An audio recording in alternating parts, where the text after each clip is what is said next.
Yavlei, granted, he doesn't have to give him all of the gifts. He definitely doesn't have to give half of the gifts, because half of it is from a deer. Idach palga, but for the other half, leimalei, let the owner tell to the kohen, I see raya d'choshen zerabushkol. Go ahead, go bring a proof that we suspect to paternal lineage, and then take.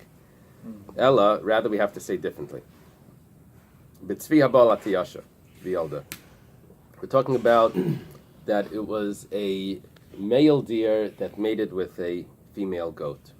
So bishleim l'Rabbanan works out well according to the rabbis that say he's obligated. My chayiv, what is he obligated? B'chatzi matanis. He only has to give half because the rabbis suspect to paternal lineage. So there's a deer involved here. So when it's said in the Brisa that it doesn't say the word chayiv. It says noyagim b'kayu b'kalayim. But what does it mean that it applies? It means to only half, because the rabbis suspect to the other side, and this is what we're assuming, that if the Kohen can't prove that you suspect or here he would want to prove that you don't suspect it, but if he can't prove that, so he doesn't get it. So the rabbis would say he has to give half. What does half mean? I don't know. Half a cheek? I don't know. Yeah, Half probably a cheek, yeah. half the value. Tongue in cheek. That's where the half sandwich came in. It must mean. Open sandwich. Probably it's the value of It must mean the value, because this is not. It doesn't get sanctified like truma. It's just the value of it. half a deli. According to Rabbi Lezer, why isn't he obligated on everything? Because Rabbi Lezer doesn't suspect at all to the paternal lineage. And over here, the mother was so over here, the mother is a goat. So he should have to pay everything, according to Rabbi Lezer. Why we said it doesn't apply. It's exactly the opposite. It applies fully. The Gemara goes back and says, that is the case, v'yolda, and it has a child. So it's a deer with a female goat. According to Rabbi Lezer, you should pay everything. However, Rabbi Lezer also suspects is also in doubt if you suspect to the paternal lineage, Eily, or not. The Gemara now asks, if Rabbi Lezer doesn't know and the Rabbanan don't know, so what are they arguing about? They each don't know. It's the Jewish concept. Do you have to argue? Doesn't really matter. At least they don't have to Yeah. yachloku b'shvua. What's working out is like they each don't know, but each one doesn't know to a certain side. You know, they're each like picking. Maybe it's this side. So maybe it's that side. This is like a real argument. Each one is agreeing that the other side is a possibility. It's a slow news day. They have to do something. רבי, האם בחיות או טהורות יש כלאיים או אין? Yeah, that's what we're talking I about. know, but Yeah. so if it's the כלאיים, so how can you even sacrifice it? Or how can you even...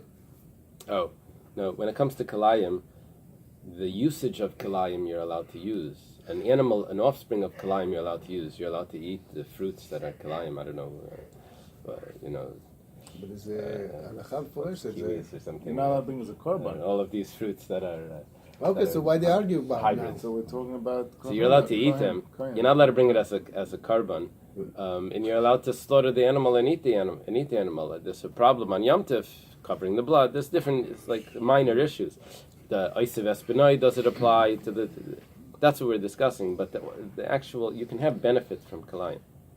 Like חמור וסוס. Like Yeah, but are you allowed to ride on a mule? Yeah, you're using the כלאיים. Of course, you're allowed to ride on a mule.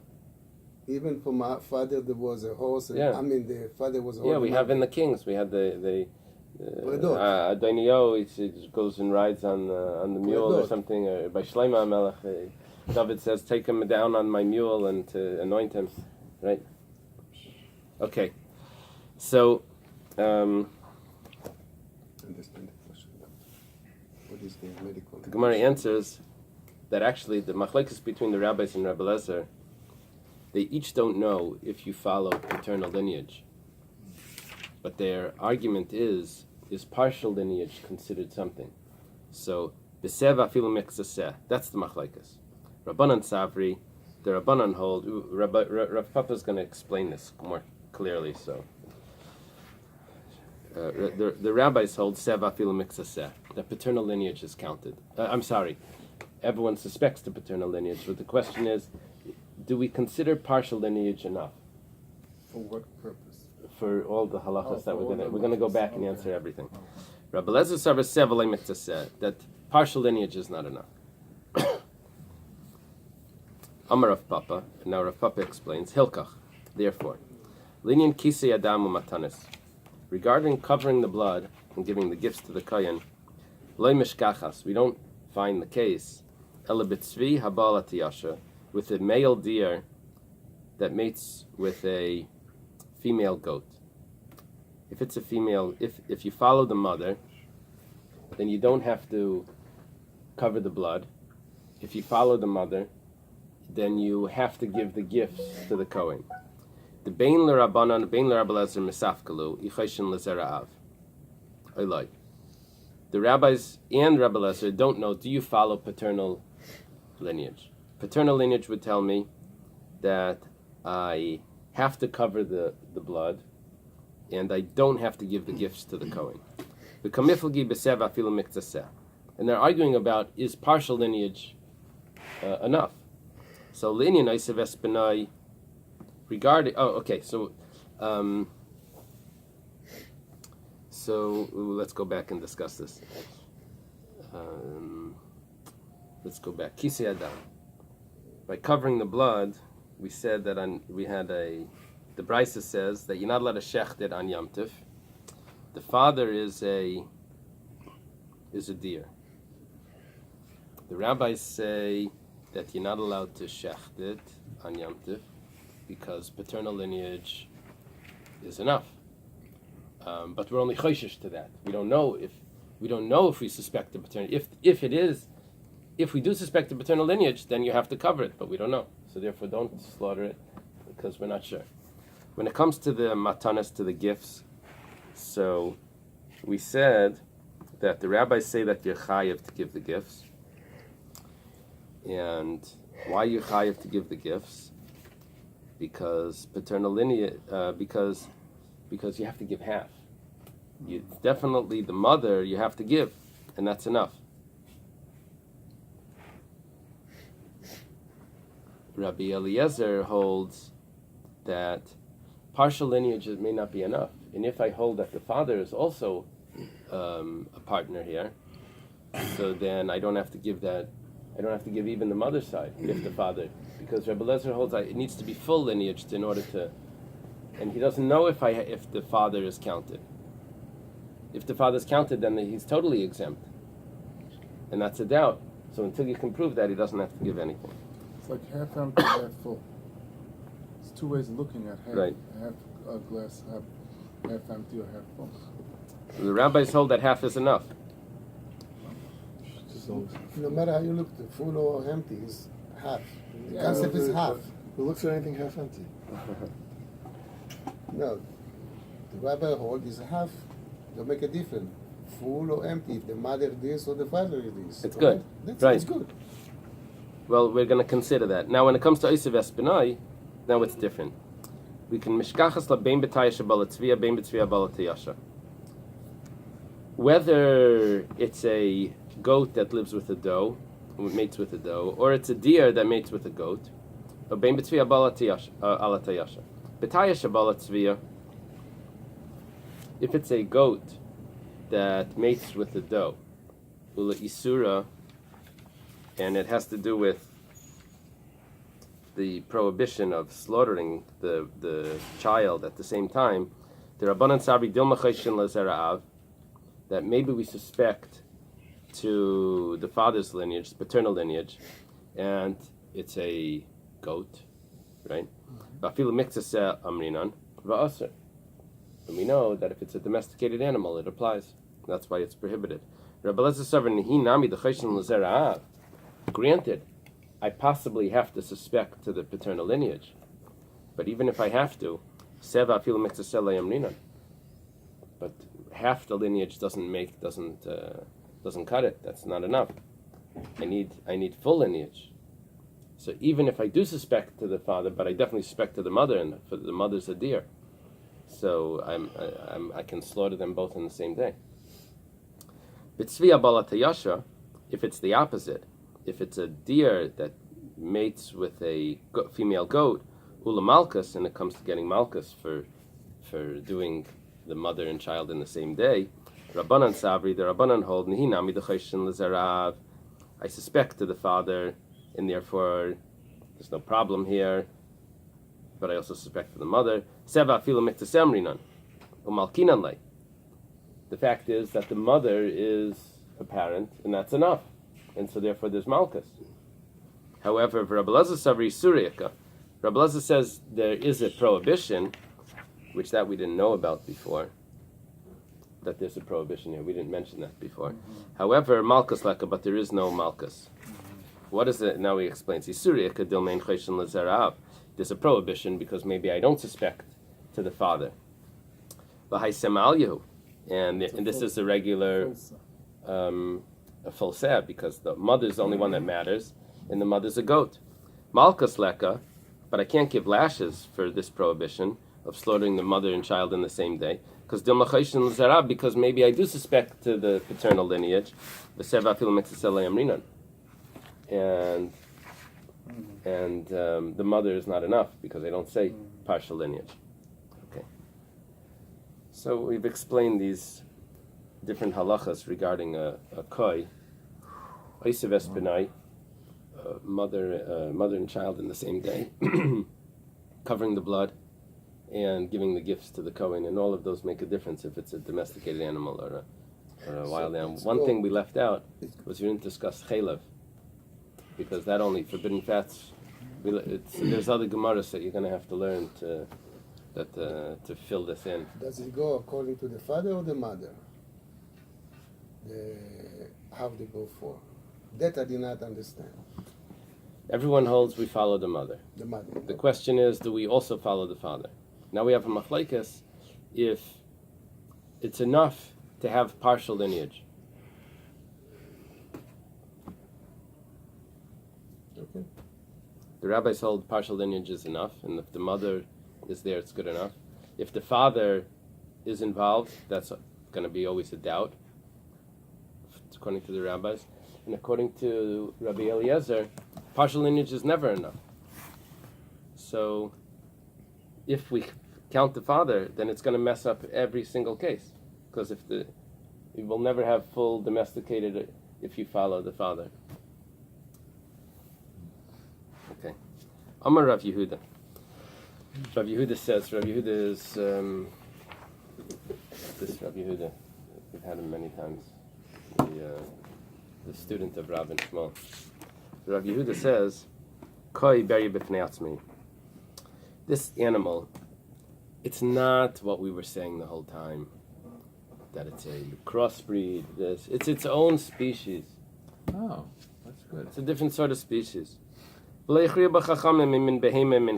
know what it is. The sages didn't determine if it's a regular animal, a domesticated animal, or a wild animal. Nothing to do with our machlekes here. He has his own opinion. He argues on these Tanaim? Well, he's going to have a source. He himself can't argue on the... So he's saying it's Yeah. just something altogether different, not a crossbreed. Right. It's a different animal. It's a different different species of animals. Rav Nachman Amar Koi ze ayal abar. Rav Nachman says that it's a wild ram. Wild ram. Rashi says it means it grows in the it's raised in the forest. Rav Nachman, we had Rav Yehuda here, and now we have Rav Nachman right next to him. Sounds like he's just naming the hybrid. That's what you could have said. However, Rashi says clearly that it's not like that.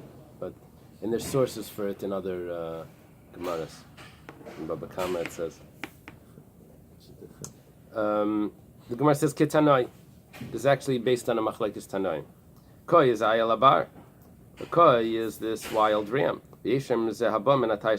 However, some say that it's a crossbreed. You see, the one that says Ayla Bar has a different opinion. Rabbi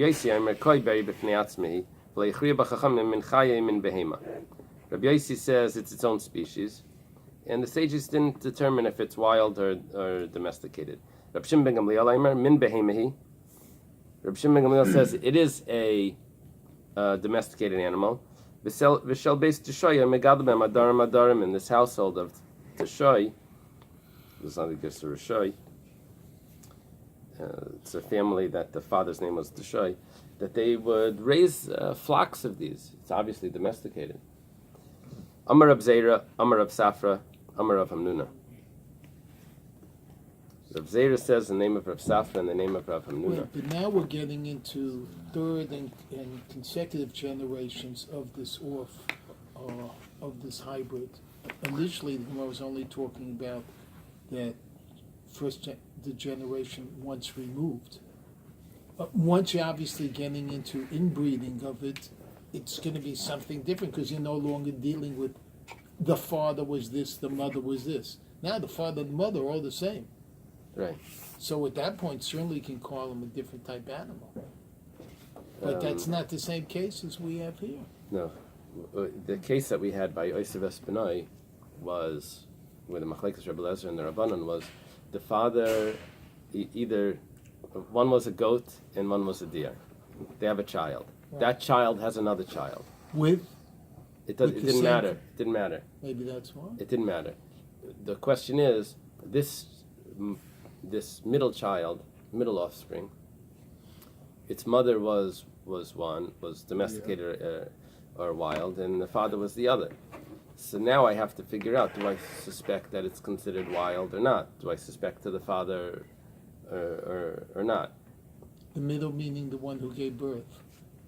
Yeah, well, the mother gave birth. Another middle this- child syndrome. Okay. Don't ever know. The Gemara now says, Hani easy de Bala. Bala means a forest. These goats of the forest, shares the Gabi Mizbeach. This is the statement from Rab Zera in the name of Rab Safra, in the name of Rab Hamnuna. Rab Hamnuna is up here in the Rav Huna, in between the Rav Chizd and Rav Hamnun and Rav Huna generation. I know that because Rav Chizd told Rav Huna that Rav Hamnuna is a great person. And so it's somewhere in there. Not on the chart. Yeah. So, he says these wild goats, you can bring them as sacrifices on the altar. He holds what Rabbi Yitzchak says, that Eser Behemoth Mana Kasav, V'sulai. The Torah lists 10 animals that you can eat. In Devarim, Yudalit over there, it says Shar, Sek, Savim, Seizim, Ayel, Tzvi, V'yachmer, Vak, V'dishon, Svei, V'zamer, has all of these animals. I am saying it in Rashi. Can I look in your Gemara? I'll quote you exactly the verse. It says, all the animals that have split hoofs and that chew their cud are the ram, the goat, the yachmar, the akko, the dishan, the soy, and the zamar, which we're not sure exactly all of those what they are, but there's 10 animals there. Bahani, but these wild goats, mid like a chashav lebadi chayas, since they weren't counted amongst the wild animals, it didn't add them in. Easy the balat and say that in the pasuk. Shmamina deizninu. It must be that they go under the category of goats. So therefore, there's a subcategory of goats. You can bring it as an offering. Maskul Rav Bar Yaakov. Rav Bar Yaakov has a question. Rav Bar Yaakov was in the days of Abaya. I don't know if he's on the chart, but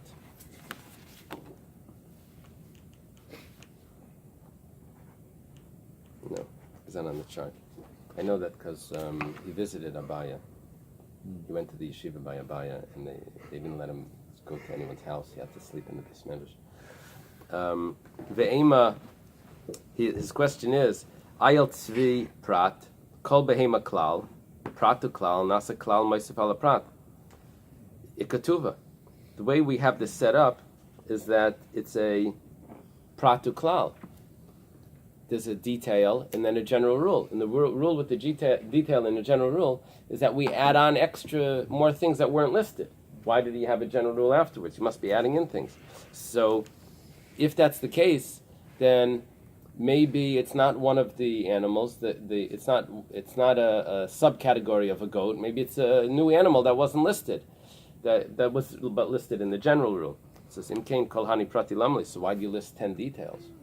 It must be that the general rule is not adding on. If you list 1 or 2 details, fine, but you listed 10 details. It must mean that that's the limit. I'm so sorry, I didn't realize the time. Okay, I have to stop here. Tomorrow, 8 o'clock. How far are we behind? Still half a page?